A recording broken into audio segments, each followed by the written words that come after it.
My name is Valeria Martinez. I am a holistic practitioner. I facilitate holistic retreats that also include psilocybin facilitation.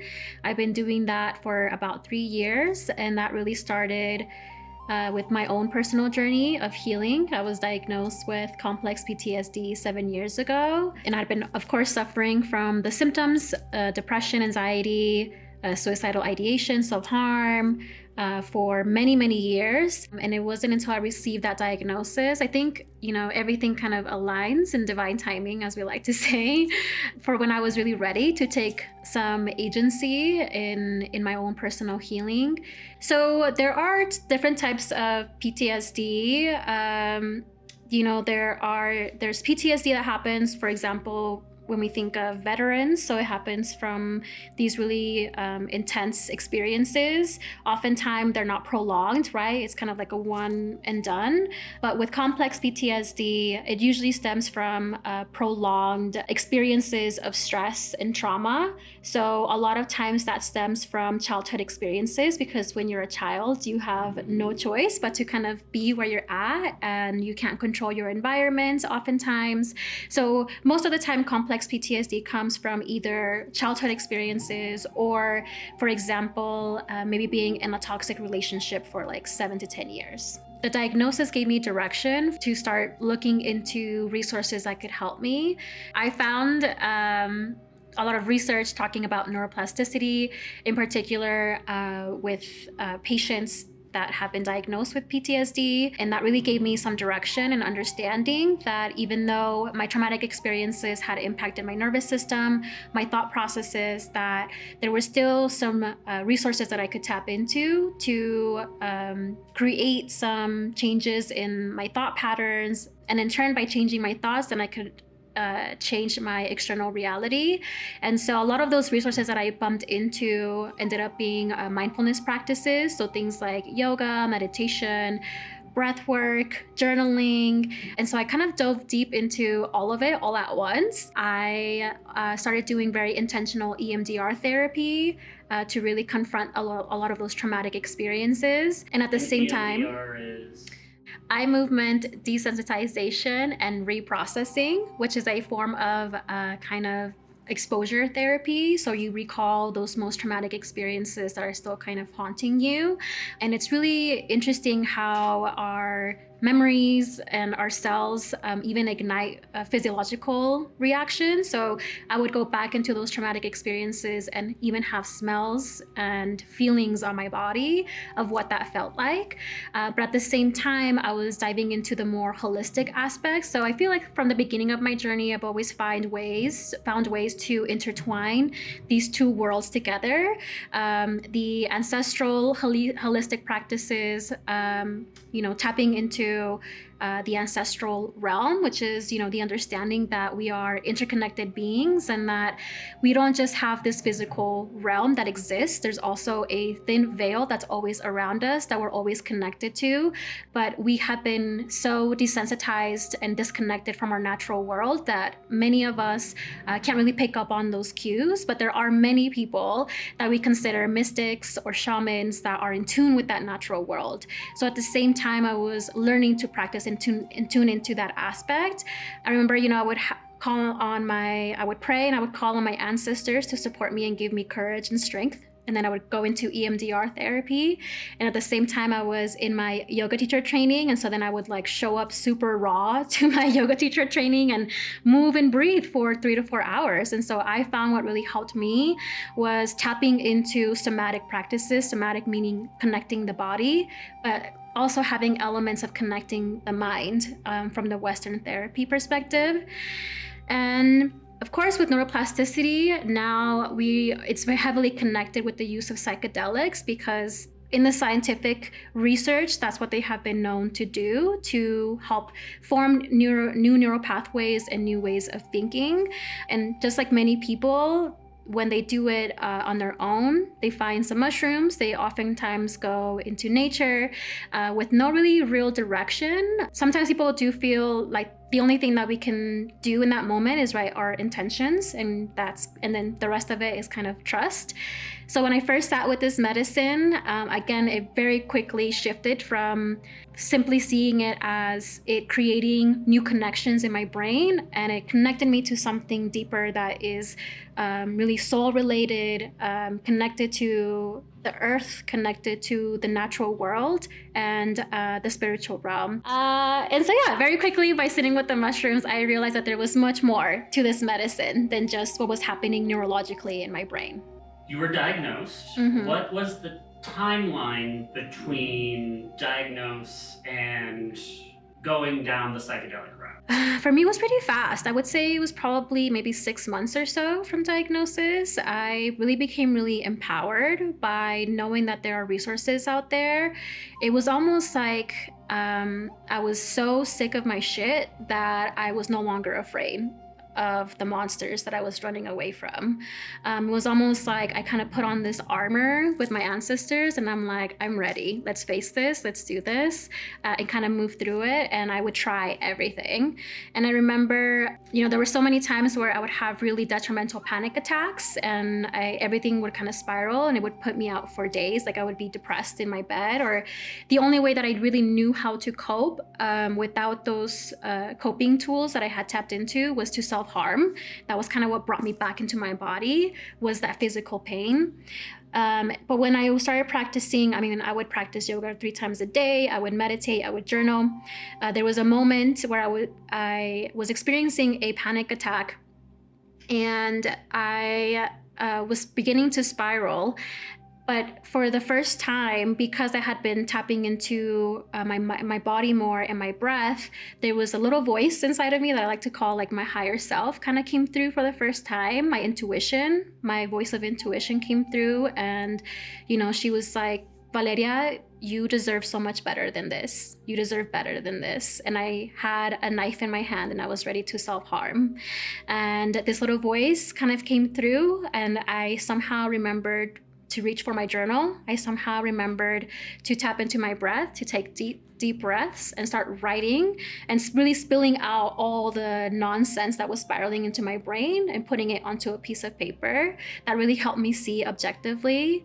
And then from there, it was kind of like a breakthrough light bulb moment for me, where I'm like, holy shit, I really managed to like rewire my brain. In this moment, for years, I couldn't control this something that I felt was so heavy and so external.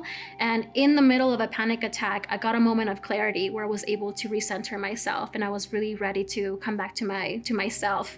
And that was everything to me. That was what kind of gave me hope and gave me even more courage to try even psychedelics after that. So you then move into psychedelic therapy that you were doing in what type of setting? How did you start your psychedelic therapy process? Mm-hmm. So my psychedelic experiences came from a more ancestral, community-oriented aspect to using this medicine. When I first sat with it, it was I would hear drumming. I would close my eyes and I would see Mayan like iconography. And so for me, almost instantly, it was like, this medicine, I need to seek other people that have these similar experiences, that can speak to me about ancestors, that can teach me about drumming and singing and have that connection to the earth, versus it being more of a clinical model. That was something that I was always, from the start, I felt in my gut that I needed to go out and seek teachers that had this background. And so that pulled me out of this Western world and shoved me into something that I had no idea existed. And so I found teachers in Mexico, I found teachers in Ecuador that really took me under their wing and showed me the ceremonial aspect. I had no clue in my first sitting with psilocybin that the use of ceremony, the use of even using it in retreats, but I had a feeling that this needed to be in community and that this needed to be used in a group setting. And I had no context for what that looked like until I found my first holistic retreat that I just signed up for.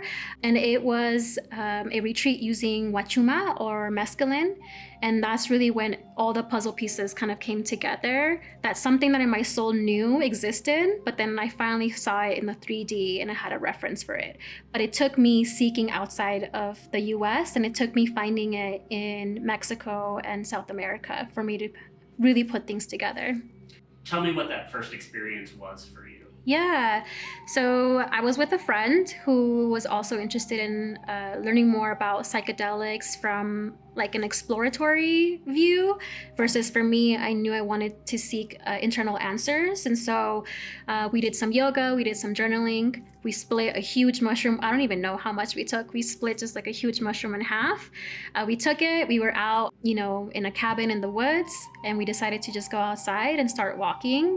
And then very quickly, I was like, something is happening. And then I became very aware of the natural world around me. So there was actually a hawk that was kind of spiraling above us the whole time. And I remember I really needed to sit down. We found this tree. And then as soon as we sat down, we heard a moose like right behind us. And we're like, oh no, we have to get out of here. And then I kind of started feeling like this world was kind of melting. And so we found another tree where I was able to lay down. And that's really where I felt this euphoric feeling and connectedness of love that I was started to cry without even knowing why I was crying, but I was just releasing so much emotion. And I remember thinking and learning about what a bad trip feels like. And at that point, I was laying under a tree, and the tree branches kind of turned into claws, and they kind of started to reach down towards me. And the sun was hiding behind some clouds at that time. And I was like, okay, this is it. I think this is where I go into the darkness. And I fully surrendered. I fully kind of just told the medicine, like, I trust you and I trust myself, and I'm willing to see my shadow. I'm willing to see what I need to work on. And right when I kind of had that thought, the sun kind of came through, and then it was right back to that cathartic, loving experience. And then after that is when I started to hear drumming, and I would close my eyes, and it was almost like the sun was calling me. It was like a grandfather voice, and it was, telling me to stand underneath it so that I could receive its warmth and I could receive its wisdom. And then Mother Earth was also speaking to me in a very nurturing grandmother way. She speaks to me in Spanish too. So she would say, Mija, I have this beautiful place for you. Come follow my voice. And so I was kind of just venturing out into nature, and I stumbled upon this huge meadow. And coincidentally, in the middle of this meadow was kind of like a dry circle in the center. And she was like, come here, I need to speak to you. You can sit here, look at this beautiful place. And as soon as I sat down, there was a white bunny that kind of started to bounce in front of me, and I'm like, I'm in Alice in Wonderland right now. This experience is really crazy.